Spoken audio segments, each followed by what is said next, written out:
Thank you, Richard. Thank you. Thank you. Thank you, Richard. Appreciate it very much. Man, it's just a great honor to be here, and I will guarantee I've been touched. My heart has been touched so much today, just like I know yours has. And, Jesus said, they must have asked him a question one time. Someone must have said, well, why are you here? What is your purpose? And Jesus said, the thief comes to kill and destroy. But I have come that you might have life. Life in all of its abundance.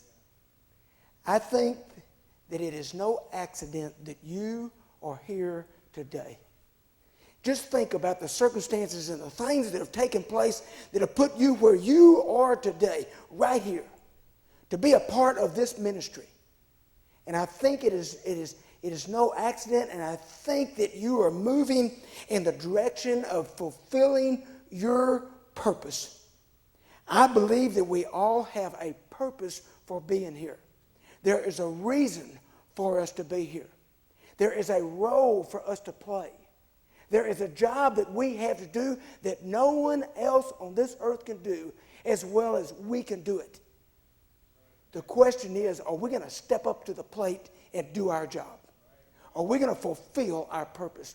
And the great thing about it is, the only way that you can find true happiness and joy is when you find your purpose and fulfill it. And I know that this conference has been a part of helping me as I search to fulfill my purpose and a better understanding of it. And man, I tell you this, what we need on this earth are good Christian role models. We need it in the home and in the family. We need it at the workplace. And we need it in our community. The United States of America is hungering for good, solid Christian men to lead the way and to show the way for our country. When I began coaching, just a few years ago, not too long ago, about 40 to be exact, but when I began coaching, I could go out there on the field and I could work with a group of young men, and after a while working with them, I could count on one hand the number of kids who did not come from a solid family, that came from a dysfunctional family. I could count, and there's something about the way they did things, they just didn't quite get it like the other kids did. And I could count out the ones that didn't have a father there on one hand. Today, when I go out there and when I'm working with young men, after working with them a while, I can count on one hand those that have a good Christian, loving father at home to lead them, to guide them, and to direct them. It's just changed. People say, have kids changed? Coaching kids today, has that changed? Has kids changed? No, kids haven't changed. Parents have changed. Where parents, and especially men, are not stepping up and doing their part and fulfilling their role. And you and I have an obligation there. I was sitting this past spring, I was sitting in my office had a young man in my office who had made some bad decisions and had done the wrong things. And I had to kick him out of the football program. And sitting right there beside him was his mother. And after we had talked and I explained everything to her and we had gone through it, the boy got up to leave, and the mom asked if she could sit there a little bit longer. I said, yes, ma'am. And she sat there and cried and wept. And she said, I need help raising a teenage boy. I need help. you and I are the help. That empty chair that was there, where there was not a father sitting, is where you and I have got to fill the gap. You and I have got to fulfill a purpose. You and I are going to have to step up and be leaders. Good, strong, solid leaders. For our families, workplace, and for our communities. So let's talk about a leader. And I'm going to talk to you about a guy named Joshua. He was a great leader. What happened was Moses was the leader. And now he had died. And in the beginning of the book of Joshua, it says, Joshua's assistant was now put in charge to be the new leader. But Joshua didn't feel confident. He was not sure of himself. He wasn't sure that he could get the job done. Anytime you're placed in a role of leadership, sometimes we're not sure if we can do it. Well, that's the way Joshua felt. He wasn't sure if he could get the job done. And so Joshua prayed to the Lord. And the Lord spoke to Joshua. And the Lord told him this. And here's what you got to know. If you're going to be a great leader, you got to listen to the message that was given to Joshua, because he listened to it and he became a great leader. The Lord spoke to Joshua and he said this: if you will follow my law, if you will read my book, if you will study it and meditate on it day and night, if you will be careful to follow the law to the letter, then I will be with you. I will guide you. I will direct you. I will show you what you should do, and you will be successful in everything that you do. In Joshua 1:9, it says this: have I not commanded you? Be strong and of a good courage. Don't be afraid and don't get dismayed, for the Lord your God is with you wherever you go. What a great message that is. Joshua got them. Now, there's two things then that Joshua did. The first thing he did, he studied the law. He studied the book. The Bible, it says, do you believe this is what it says it is? It says it's the Word of God. And it can change your life if you will do like Joshua, if you will study the Word. This is my dad's Bible.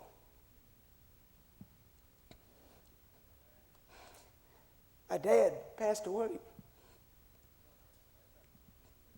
a year ago, a little over a year ago. And this was his Bible. And this was a Bible as we were growing up as kids. My dad, every day at breakfast, opened the Bible, and he would read to us. And we would talk about what he had read, and we would have a short devotional. He was a good Christian leader who understood what his purpose was, and he found his fulfillment in the Bible. And he shared that with his family and with his kids, and he raised them in the godly way. There was an old Indian chief sitting out on the side of the hill. It was late in the evening, and there was a campfire there, and the flames were flickering up, and the sparks were floating up in the air as the breeze blew. And down on the side of the hill in front of him were his warriors. This was the day before a great battle that they were fixing to fight. And the chief looked out onto the warriors and he told them, he said, within every one of you is a good wolf and a bad wolf. And the good wolf will lead you to be a great warrior. The good wolf will lead you to be honest and strong and dependable. The good wolf will lead you to do the right things. But within each of you, there is also a bad wolf. And the bad wolf will lead you to be timid and to do the wrong things and to lack courage and to not do the things that you are supposed to do, that you were created to do as a warrior. Within every one of you is a good wolf and a bad wolf. And one of them is going to win out. Got quiet there on the side of the hill. And one of the braves stood up.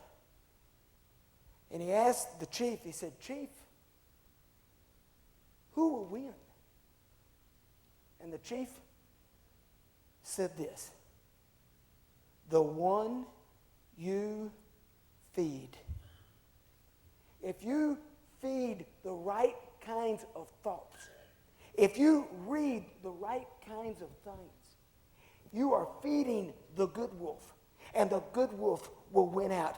But our world has a different message. It's sending out a different types of thoughts. It's sending out the kinds of thoughts that will destroy you. They appear to be the right things, but they are not. If we're going to make it, we must feed the good wolf.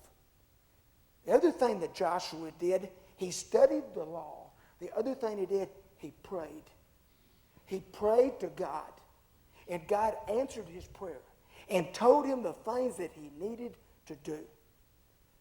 Another great leader in the Bible is Daniel.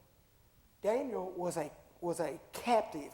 He was brought into a foreign country as a captive. And he was a slave. He was brought in there as a slave. And because of his integrity, because of his honesty, because of the way his dealings with people and the way he handled himself and the way he got the job done, and because he had great wisdom, he gradually rose in that kingdom to be one of the most powerful men in that country. Of course, we know about his story. Daniel was thrown into a lion's den. They expected him to be chewed up, eaten up, spit out. But when he came out, he didn't have a scratch on him. Well, how is it that someone can start in such a lowly position and rise to such a great position? How is it that he can be protected even against wild animals? What was Daniel's secret? Well, in the book of Daniel, in the 6th chapter, there's a little verse that says this: Daniel was in the habit of prayer. 3 times a day, he would go up into the upper rooms of his house. He would open the windows of his house towards Jerusalem, and he would pray to God. And I know because of the type of man he became, he must have asked for wisdom. He must have asked for integrity. He must have asked to be an honest person. He must have asked for leadership and guidance so that he would do the right thing, so that he would fulfill his purpose, so that he would be the man that God created him to be. People ask, well, does prayer work? Well, here's what I've found out in my life. If I am praying to change circumstances, it doesn't always work real well. If I'm praying to change others, if I'm praying to change the situations, if I'm praying those kinds of prayers, it doesn't always work out right. But when I am praying to change Jim Rackley, when I'm trying to get him right, when I am sincere about going to the Lord and asking for his guidance and his leadership so that I might live my life in a better way and do my job in a better way, then God answers my prayer and he changes me. And he will change you. He will change you so that you might be the man you were created to be. I had 2 good friends. I've had more than two friends, but two of them I want to talk about. One of them was named Charlie. I went to school with Charlie. Charlie, we played high school football, basketball, baseball, and track together. Every day. It was back in the time when schools were smaller and you played everything. And so every day after school, we went out, whatever the sport, whatever season was, we were in that sport. And but with Charlie, here's the deal. Every Wednesday, they didn't make it, every Wednesday, he had to rush in off the field as soon as practice was over, get in off the field, get dressed, and he had to go home because he had to go to Bible study. Every Wednesday, Charlie had to go to Bible study. It was just the way in his family, his dad and his mom were going to make sure that their family went to Bible study. And so that's the way Charlie was raised. My other friend was named Gene. And Gene was evidently raised differently, but he had no room in his life for God. Both of these men went to Vietnam and experienced some horrible things, evidently. And both men came back. And I was talking to Gene one time, and I'd invited him to come to church. Gene said, no. He said, I don't go to church. I don't believe in God. He said, after going to Vietnam and seeing what I saw, after seeing all of the horrible, cruel things, the suffering, the injustices, the things that were done there in Vietnam, he said, number one, if there is a God, he's not a loving God, and I don't want to. I wouldn't believe in him anyway. Gene began to have a drinking problem. And it got hold of him more and more and more. He was a great guy in so many ways, but he was destroyed by alcohol. Finally, he got to a point where he couldn't hold down a job. His wife left him, divorced him. His kids left him. Just a horrible tragedy. At the age of 52 years old, he was 52 years old, and he died of a liver disease. He had literally drank himself to death. When Charlie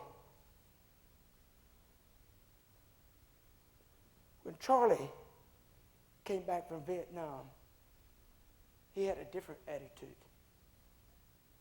He told me one time, he said, after experiencing the things I did there, the cruelty and the suffering and the horrible things that I witnessed there, he said,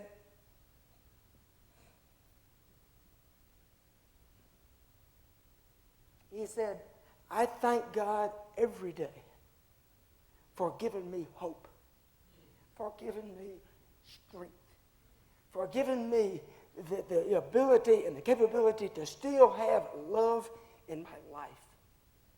He said, I don't know what I would have done if I hadn't believed in the love of God and in the goodness of God, and that God would be there for me through the thick and the thin. If Charlie were to come in there, just right now, if he were to come through that door right now, I will guarantee you one thing that you would see.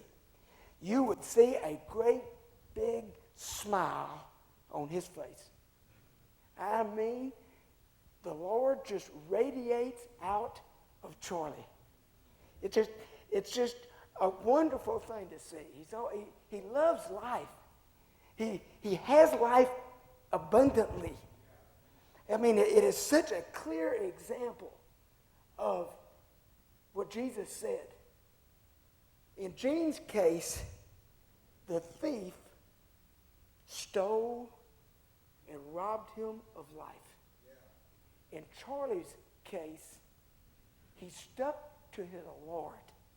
He stuck to his teachings. He stuck to the Lord, and the Lord saved him and gave him a life of abundant joy.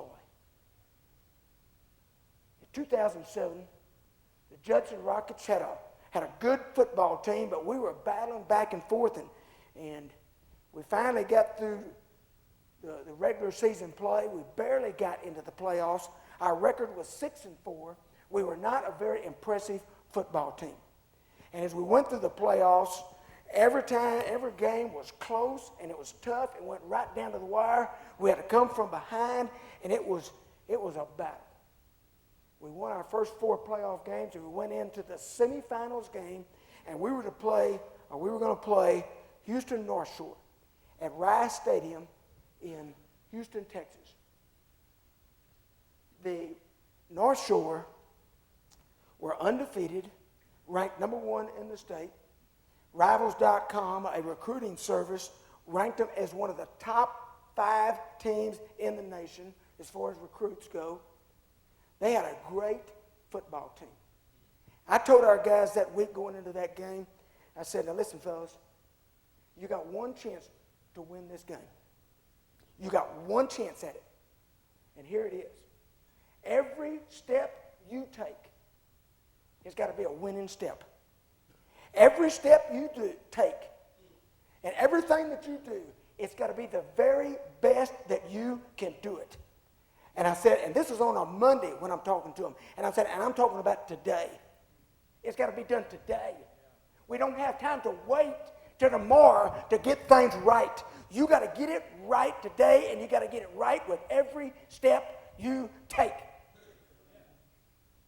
Our guys, they like I said, we had a bunch of good kids, and they heard that message, and they went to work. Boy, we had a great week of preparation. And on the day before the game, one of the coaches came in there and he said, look here, Coach, even the San Antonio Express is not picking us. They're saying we're going to get beat by 4 touchdowns. I said, they said what? Do they forget that we're in San Antonio too? But anyway, it didn't look too good as far as they were concerned. But we went to Houston. And we played Rice Stadium. The way Rice Stadium is set up is you have a dressing room on this side where in a long corridor you go down, and then when you get down, come down to the end of this corridor, there's 2 double doors, and you come out onto a concrete ramp that leads down into the floor of the stadium. It's about, you go down about 50 yards down that ramp down onto the floor of the stadium. We were in this dressing room on this side. North Shore has the same type setup, but they're in the dressing room on the other side. They come down their corridor, and then both teams got to go down the same ramp to get to the field.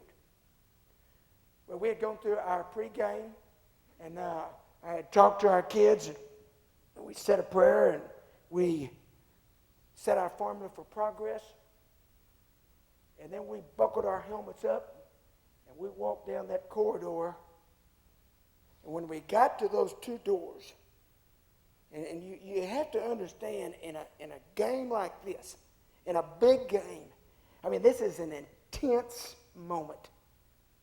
And I mean, it was quiet, and it was intense. It is intense as you could make it. And when we got to that door, there was an official standing there, and he said, Coach, you'll have to wait.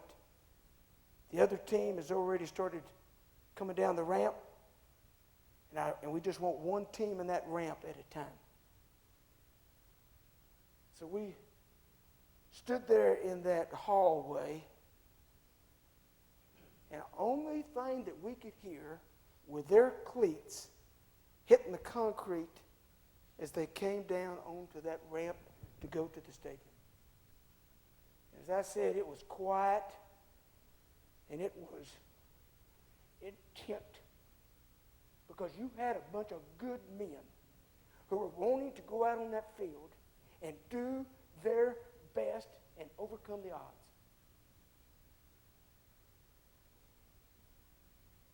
And one of the boys said this: I can do all things through Christ who strengthens me.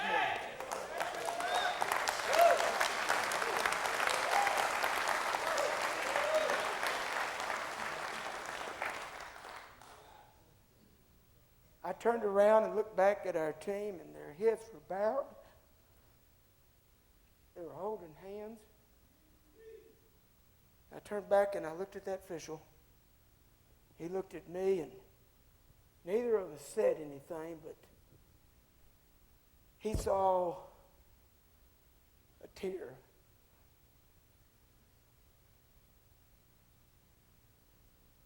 coming down my face. Because I knew this. It wasn't a matter of winning or losing. But I knew this.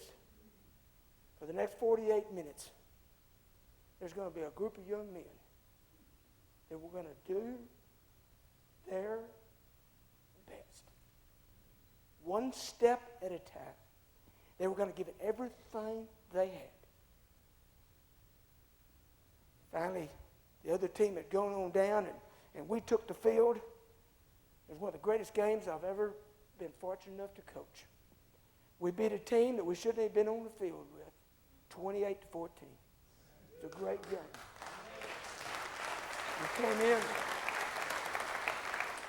We came in off the field and came into the dressing room.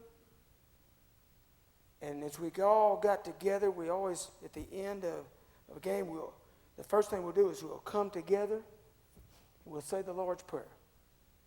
But before we said the Lord's Prayer this time, we said together, I can do all things through Christ who strengthens me. Man, let me tell you something. You and I have a job to do. And God knows that it is a critical job. And God knows that we can't get it done by ourselves. And so, He has given you a friend. He's given you a partner. He's given you Jesus Christ. If you will take Him, if you will study His Word, if you will take Him into your heart, He will change you. He will make you the man that you were created to be. He will give you life in all of its fullness. You will live an abundant life.